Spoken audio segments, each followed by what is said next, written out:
आज ही Doubtnut app download करें। Doubtnut पर होगा अब आपके सभी मैथ्स, केमिस्ट्री, फिजिक्स और बायोलॉजी डाउट्स का सफाया।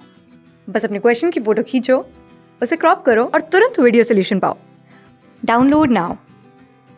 Hello guys, let us solve the given problem. क्या बोला है? Ball is thrown vertically upward with a velocity given 4.9 metre per second. Guys हमसे क्या पूछा है? Maximum height reached by ball first part में, और सेकंड में पूछा है time taken to reach the maximum height. तो guys let us understand the concept. अगर हम प्रॉब्लम की बात करें तो मोशन अंडर ग्रेविटी का काफ़ी बेसिक कंसेप्ट यहाँ पे यूज हो रहा है। और अगर इसका हम एक सिंपल सा डायग्राम बनाएं तो डायग्राम क्या हो रहा है? सपोज कोई यहाँ पे ग्राउंड है और ग्राउंड से किसी बॉल वो हमने प्रोजेक्ट किया अपवर्ड डायरेक्शन में। जैसे ही हमने बॉल को अपवर्ड डायरेक्शन में प्रोजेक्ट किया और कुछ वेलोसिटी के साथ, the velocity given in the picture that is the 4.9 metre per second. तो एक्चुअली में होगा क्या कि बॉल का मोशन अपवर्ड होगा वेलोसिटी की डायरेक्शन में, लेकिन बॉल पे एक एक्सीलरेशन लगेगा डाउनवर्ड डायरेक्शन में, that is the acceleration due to gravity acting in downward direction. और एक्सेलरेशन और वेलोसिटी अपवर्ड डायरेक्शन में है तो टॉप पॉइंट पे कहीं ना कहीं बॉल की वेलोसिटी क्या हो जाएगी? जीरो हो जाएगी। बॉल की स्पीड टॉप पॉइंट पे जीरो होगी, जिसकी वजह से बॉल के मोशन की डायरेक्शन चेंज होगी। तो गाइज हमसे यही पूछा गया है कि टॉप पॉइंट तक पहुंचने में बॉल को कितना समय लगेगा और कितनी हाइट कवर करेगा। तो इनिशियल पॉइंट को हमने ए बोला, टॉप पॉइंट को हमने बी बोला। तो गाइज अगर हम टॉप पॉइंट पे ये बोलते हैं कि बॉल की मैक्सिमम स्पीड जीरो होने वाली है, और तो हम इस पार्टिकुलर प्रॉब्लम में ये कैसे कैलकुलेट करेंगे फर्स्ट पार्ट को? लेट अस सी। हमने कहा कि मैक्सिमम हाइट हमें निकालना है और एक्सीलरेशन अंडर द ग्रेविटी हो रहा है जो कि कांस्टेंट है। तो गाइज हमें पता है कि मोशन अंडर ग्रेविटी को सॉल्व करने के लिए हमें साइन कन्वेंशन लेना पड़ता है। 1D के मोशन को क्वेश्चन को हम साइन कन्वेंशन चूज करते हैं अकॉर्डिंग टू अवर चॉइस। तो अपवर्ड डायरेक्शन को पॉजिटिव लिया, डाउनवर्ड डायरेक्शन को नेगेटिव।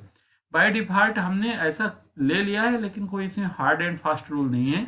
हम डाउनवर्ड को पॉजिटिव और अपवर्ड को भी नेगेटिव कंसीडर कर सकते थे। और अगर हम फर्स्ट पार्ट की बात करते हैं गाइस, तो फर्स्ट पार्ट में हमसे मैक्सिमम हाइट की बात की है। तो अगर हम मोशन की थर्ड इक्वेशन को यूज करूँ, that v square equal to u square plus 2as।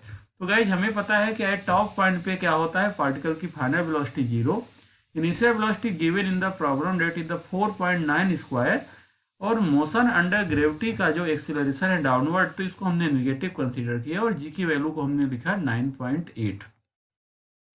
तो गाइज यहाँ से हमें मैक्सिमम हाइट क्या मिलने वाली है? That h maximum. तो गाइज एच मैक्सिमम की यहाँ से वैल्यू क्या आने वाली है? अगर मैं एच मैक्सिमम को यहाँ से कैलकुलेट करता हूँ, डेट विल इक्वल टू, देखते हैं ये वैल्यू कितनी आने वाली है। That is the 1.225 metre. तो ये हो गया हमारी मैक्सिमम हाइट का क्वेश्चन पार्ट वन। और गाइज हमसे पार्ट टू में क्या पूछा गया है? पार्ट टू में पूछा है कि टॉप पॉइंट पे पहुंचने पे पार्टिकल को कितना टाइम लगेगा। तो गाइज ये हम मोशन की स्टडी कर रहे हैं ए से बी में। कहाँ से? ए से बी में हम मोशन की स्टडी कर रहे हैं।